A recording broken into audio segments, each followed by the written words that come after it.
कर्ण महाभारत का एक ऐसा पात्र है जो सबको प्रिय है।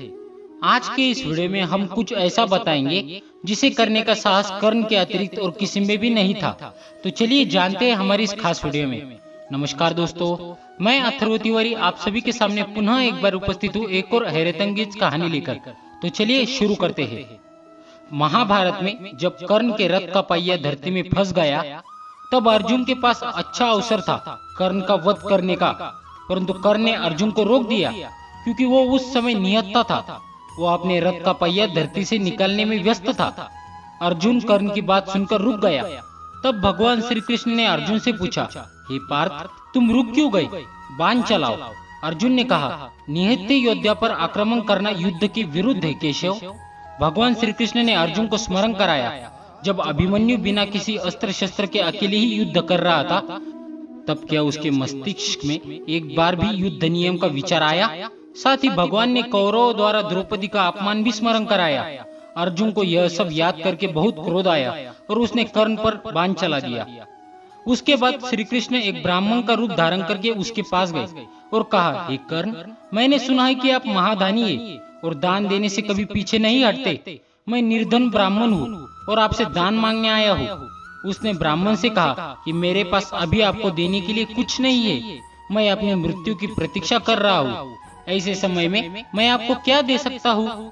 तब ब्राह्मण ने कहा कि मैंने सुना है कि आप किसी को खाली हाथ नहीं जाने देते।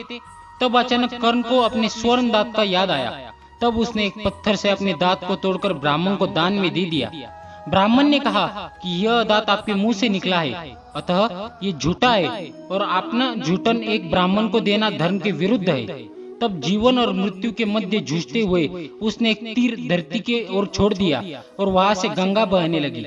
उसने गंगा जल से उस दांत की शुद्धि की और ब्राह्मण को दान में दे दिया।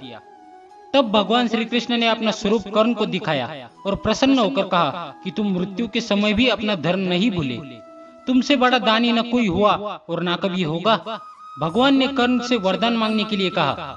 ब्राह्मण रूप में स्वयं परमात्मा थे और मृत्यु के समय उसकी परीक्षा ले रहे थे। यह देख कर्ण चौंक गए। तब कर्ण ने भगवान श्री कृष्ण से अपने मृत्यु के समय 3 वरदान मांगे।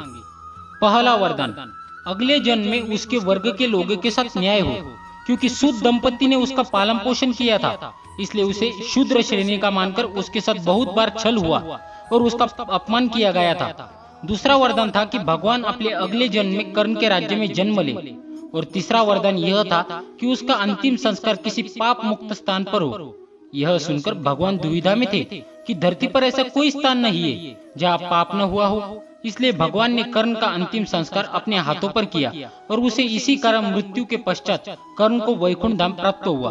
तो दोस्तों, आशा है आपको आज का हमारा यह वीडियो पसंद आया होगा। यदि पसंद आया हो तो वीडियो को लाइक और शेयर कर दीजिए एवं कमेंट में लिख दीजिए, जय श्री कृष्णा।